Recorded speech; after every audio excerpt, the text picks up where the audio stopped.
आपका स्वागत है माधव वृंदावन चैनल में। लोहड़ी के बाद ही मकर संक्रांति क्यों होती है? सूर्य की चाल के कारण लोहड़ी हर साल 13 जनवरी को मनाई जाती है। मकर संक्रांति आम तौर पर 14 जनवरी की होती है।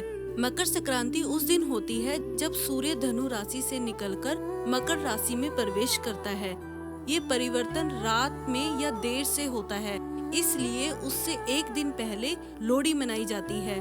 फसल से जुड़ा कारण, फसल पकने की खुशी। किसान आग जलाकर लोहड़ी के दिन ईश्वर को धन्यवाद देते हैं।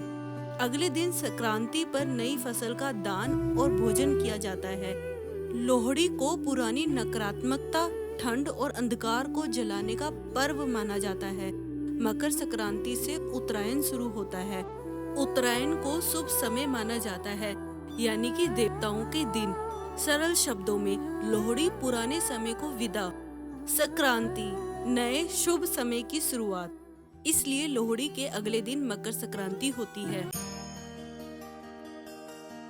हमारे चैनल को सब्सक्राइब कर लीजिए, साथ में बेल आइकन को भी जरूर दबाइएगा। धन्यवाद। हेलो दोस्तों, आपका स्वागत है माधव वृंदावन चैनल में। आप सभी को लोहड़ी की ढेर सारी शुभकामनाएं। आज मैं आपको लोहड़ी के त्योहार के बारे में बताऊंगी। लोहड़ी के दिन आग क्यों जलाई जाती है और दूल्हा भट्टी की कहानी क्यों सुनाई जाती है। पौराणिक कथाओं के अनुसार लोहड़ी के दिन आग जलाने को लेकर माना जाता है कि ये अग्नि राजा दक्ष की पुत्री सती की याद में जलाई जाती है।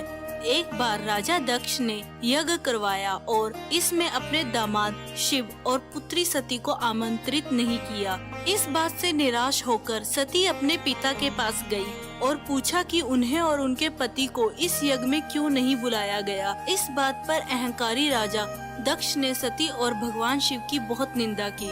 इससे सती बहुत आहत हुई और क्रोधित होकर खूब रोई। उनसे अपने पति का अपमान नहीं देखा गया और उन्होंने उसी यज्ञ में खुद को भस्म कर लिया।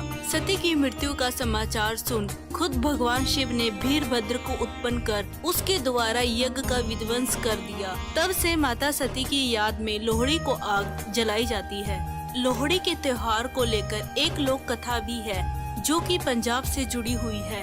हालांकि कुछ लोग इसे इतिहास बताते हैं। कहा जाता है कि मुगल काल में बादशाह अकबर के समय में दूल्हा भट्टी नाम का एक युवक पंजाब में रहता था। कहा जाता है कि एक बार कुछ अमीर व्यापारी कुछ सामान के बदले इलाके की लड़कियों का सौदा कर रहे थे।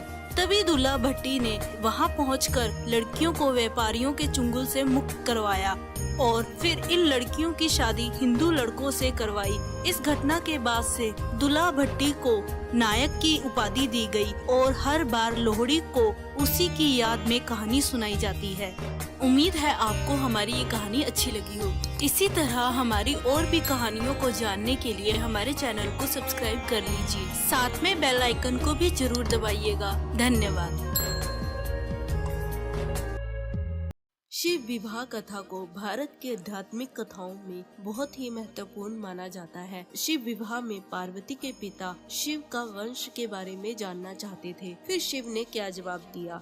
कथा में बताया गया है कि शिव मौन बैठे रहे। पार्वती के पिता ने सोचा कि ये अपने कुल वंश के बारे में नहीं जानते। आगे की कथा जानने के लिए हमारे चैनल को सब्सक्राइब जरूर करें और कमेंट में हर हर महादेव जरूर लिखें। स्वागत है आपका माधव वृंदावन चैनल में। चलिए शुरू करते हैं। भगवान शिव और पार्वती की शादी बड़े ही भव्य तरीके से आयोजित हुई। पार्वती की तरफ से कई सारे उच्च कुलों के राजा, महाराजा और शाही रिश्तेदार इस शादी में शामिल हुए, लेकिन शिव की ओर से कोई रिश्तेदार नहीं था क्योंकि वह किसी भी परिवार से ताल्लुक नहीं रखते थे। आइए जानते हैं आगे क्या हुआ। भगवान शिव की शादी में आए हर तरह के प्राणी। जब शिव और पार्वती का विवाह होने वाला था तो एक बड़ी सुंदर घटना हुई।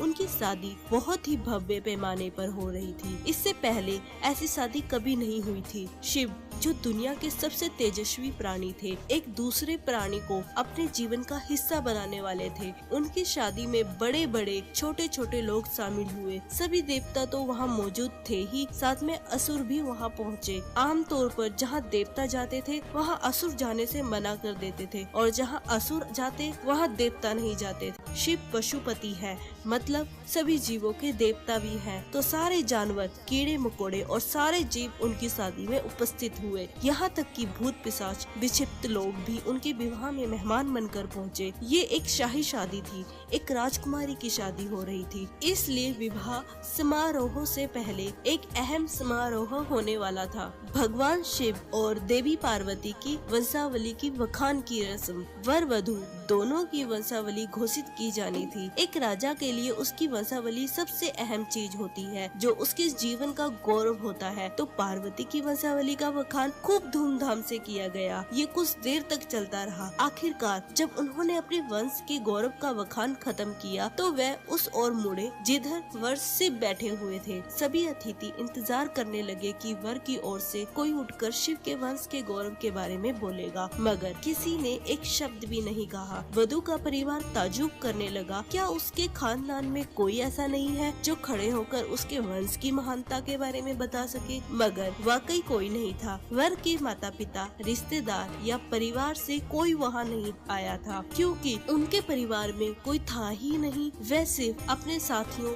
गणों के साथ आए थे, जो विकृत जीवों की तरह दिखते थे। वे इंसानी भाषा तक नहीं बोल पाते थे और अजीब सी बेसुरी आवाजें निकालते थे। वे सभी नशे में चूर और विचित्र अवस्थाओं में लग रहे थे।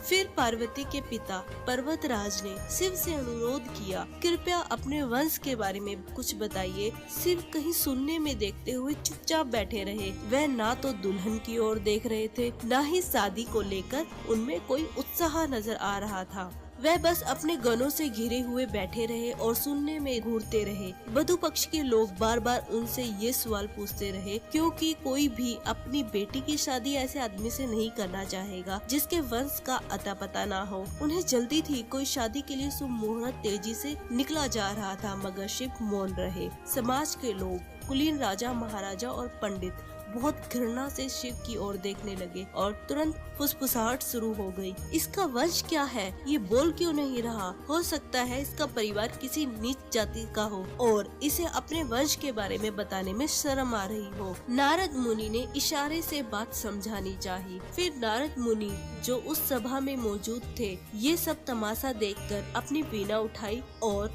उसकी एक एक तार खींचते रहे। वह लगातार एक ही धुन बजाते रहे, टुइंग टुइंग टुइंग टुइंग। इससे खींचकर पार्वती के पिता पर्वतराज अपना आपा खो बैठे। ये क्या बकवास है? हम वर की वंशावली के बारे में जानना चाहते हैं, सुनना चाहते हैं, मगर वह कुछ बोल नहीं रहा। क्या मैं अपनी बेटी की शादी ऐसे आदमी से कर दूं? और आप ये क्या खिजाने वाले शोर क्यों कर रहे हैं? क्या ये कोई जवाब है? नारद जी ने जवाब दिया, वर के माता पिता नहीं है,